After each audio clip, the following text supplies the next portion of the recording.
ফরিদপুরের নগরকান্দায় যৌথ বাহিনীর অভিযানে দেশীয় অস্ত্র ও আগ্নেয়াস্ত্র সহ গ্রেফতার হয়েছেন একই পরিবারের 4 সদস্য। মঙ্গলবার দুপুরে পৌরসভার জঙ্গুরুদি পূর্বপাড়ায় মাহবুবুর রহমান মঞ্জুরের বাড়িতে প্রায় 3 ঘণ্টাব্যাপী এ অভিযান চালায় সেনাবাহিনী ও পুলিশ।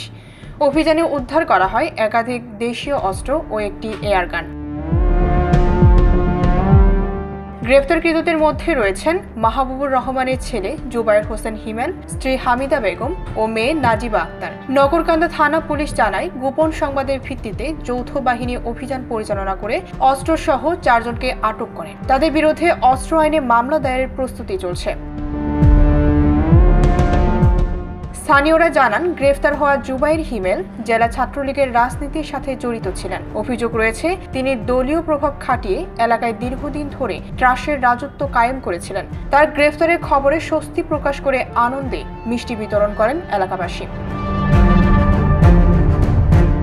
অস্ত্র উদ্ধার ও রাজনৈতিক প্রভাবশালীদের বিরুদ্ধে ব্যবস্থা গ্রহণ করায় যৌথ বাহিনীর এই উদ্যোগকে সাধুবাদ জানিয়েছেন সচেতন মহল। পরে যৌথ বাহিনীতে তুলে নেওয়ার জন্য আমরা গ্রামবাসী সবাই খুশি, কারণ ও আমাদের খুব জ্বালাইছে, আমাদের সবাইরই জ্বালাইছে। আমাদের বললে হবে না, আমাদের গ্রামের আশপাশের গ্রামেরও জ্বালাইছে।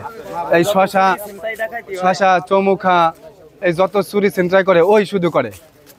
ওর বিরুদ্ধে হয়তো অনেকেই কিছু বলার সাহস পায় নাই। বিগত আমলে ছাত্রলীগের একটা সংগঠন ছিল, তারপরে ফরিদপুরে একটা পদোন্নতিতে ছিল। তো আসলে ও কিছু করে না, ওর বাবার অর্থ সম্পদ ভালোই মোটামুটি আছে, ওইগুলা ব্যবহার করে ও ওই গ্রামে চাঁদাবাজি করে, এই ব্যবসা বাণিজ্য যারা করে তাদের আটকায়, তাদের ওই যে অস্ত্র দিয়ে ভয় দেখায়, ভয় দেখানোর পরে তাদের কাছ থেকে টাকা পয়সা নেয়। আমাদের একটা মোটর চুরি করছে এর ভিতরে, ও এই এলাকায় যত চুরি ডাকাইতি হয় ছোটখাটো সমস্ত ও করে। হ্যাঁ, বাবা ঠাবা হ্যান ত্যান সারা রাত চকের ভিতর থাকে। ডেস্ক রিপোর্ট, ভোরের পাতা।